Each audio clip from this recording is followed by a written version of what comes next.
Hey, hello, YouTubers around the world. I do have some people that subscribe to my channel that are from South America. I'll tell you what, it'd be great if I was living in South America. I would absolutely want to be a professional pilot, just so I can move around at will. One thing about being a pilot, it adds tremendously to your mobility. Your, just say you want to go down to the shore, Ocean City, and you want to spend like 2 or 3 days there. Well, you can rent an airplane out here, fly it down there. I think you'd only pay for the amount of. They might charge a daily rate plus the hourly time that you have the engine running. But I'm not going to get caught in any of that traffic. In Philadelphia, Schuylkill 95, New Jersey.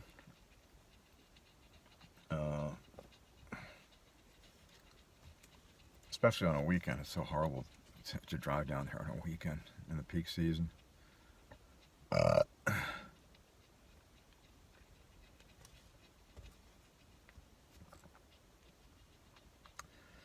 anyway, it is December. It is April 26, 2023. It is a little bit before 3 o'clock in the afternoon, and Bitcoin is accelerating, getting more valuable, because people are finally waking up to the reality and the truth of knowing that the banks don't have your best interests, especially the big ones, and they're the ones making all the money. First Republic Bank, even though they got bailed out, people aren't leaving their money with them. All the depositors are taking their money out. And they dropped by 50% yesterday. I think they're down 30% today. I mean, they're done.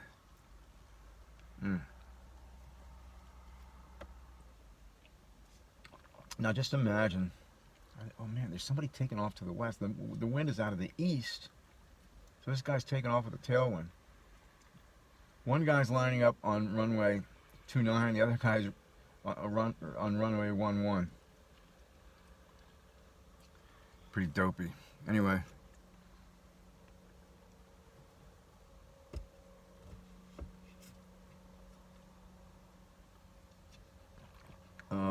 Sorry for the delay. Hey, yeah, this looks like a Cessna, high wing, trainer, fixed gear. There's another plane taking off to the east, though, which is really the right way to take off today. That looks like a cool airplane, low wing, retractable gear. I'm not sure what that is. Anyway, it's about 3 in the afternoon, April 26, 2023, southeastern Pennsylvania, Eastern Standard Time.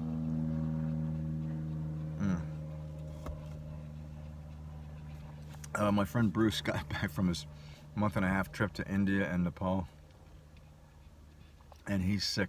Every time he goes out on one of these, well, the last 2 times, this one and then the one before, he went down to Colombia, and he got sick.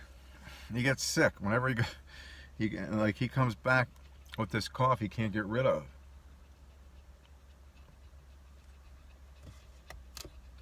And he said this asthma. So I looked up asthma. Asthma is not a condition that's caused by bacteria or viruses. What I think is it's an allergic reaction to something. And I wonder if he knows what his allergies are, I don't know.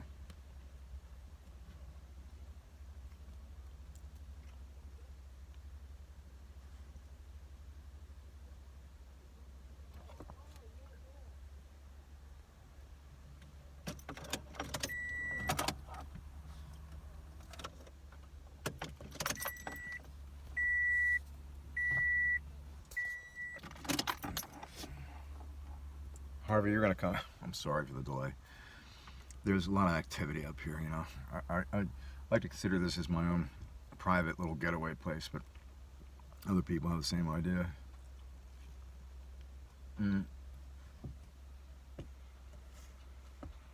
Looks like there's a King Air up there, either a King Air or a jet. I'd love to get that thing taken off. I don't know that I'd get on a private general aviation, like twin airplane. From everything I've read about it, it's like incredibly dangerous.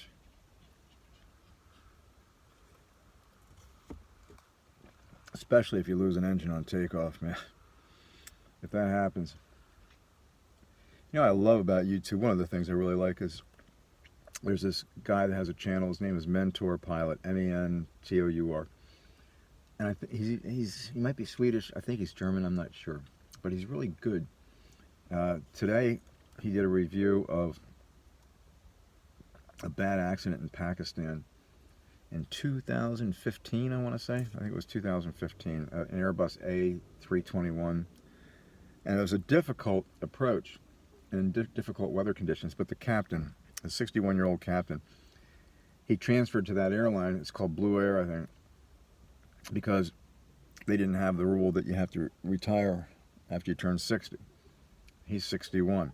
So he goes for this flight, and he's got a first officer that's younger and doesn't have as many hours, but the captain proceeds to screw this flight up bad, really bad, and kills everybody, too.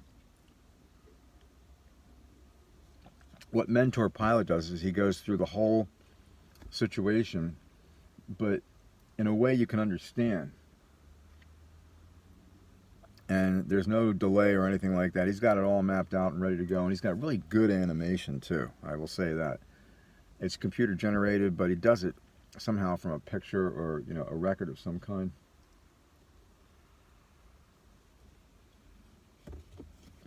Anyway, this flight, the first officer, he berated the first officer. Like, I think it's a 2-hour flight. And the entire first hour, he let the first officer fly the airplane.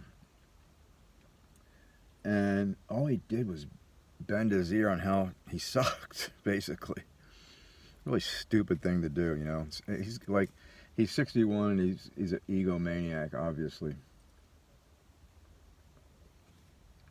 Anyway, it was a complex and difficult approach, and weather constraint. Weather is really bad. And then he gets disoriented. He gave the first officer such a hard time that the FO was uncomfortable in pointing out some things that he was doing that were unsafe until it was too late. Killed everybody. I think there was like 150 people on the plane. That was a really bad accident, man. The captain flew it into the ground. Actually, he flew it into a mountain, but he got disoriented as to where he was, and he didn't. And the terrain warning signal came on, and apparently when you get a terrain warning signal, you screwed up. That's telling you screwed up already, and you're in a really dangerous, bad situation. A voice comes over and says, danger, terrain, danger, terrain. It tells you where it is. The guy didn't do anything. He just flew the airplane into a mountain. He froze up. You don't want anybody in the cockpit that's going to freeze up. You know, that happened on that other, what was that airplane? The hell airplane was that? But the first officer started making, you know, inputs on the controls, and he doesn't even remember doing it. Oh, I know what it was. They had Orly, France. There was, I think it was a 747 going into Orly, France, and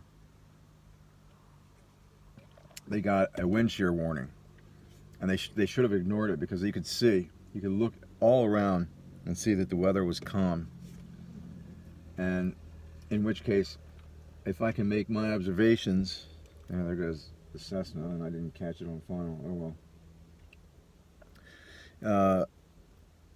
You observe the weather, and if you get a wind shear or you know, like a wind shear warning, it's up to you. It was not an active wind shear that was reported. It was the probability of a wind shear. But if you look, and they had the video looking out the cockpit window of this flight, and there's nothing going on. The go-around was complex because the runways at Orly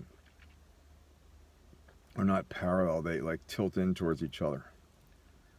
And so there's a little bit of a complex method in place for a go around. And they finally did a go around, but man, they screwed it up. The first officer screwed that one up, but that's on Mentor Pilot also. And if you're really into flying and you are a pilot and you start watching one of these presentations, I'm pretty sure that you're going to stay with it. Anyway, so I'm out at the airport. I've got to get Harvey out. There are some guys here from the landscaping company that cuts the grass out here. And man, this is gravy. If you got a contract like this, it's pure grass, because it's not residential.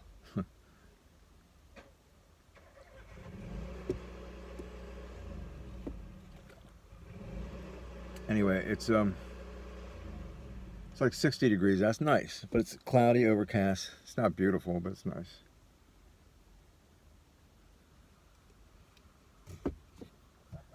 Choir practice tonight. I'm on the fence. Anyway, peace out, y'all.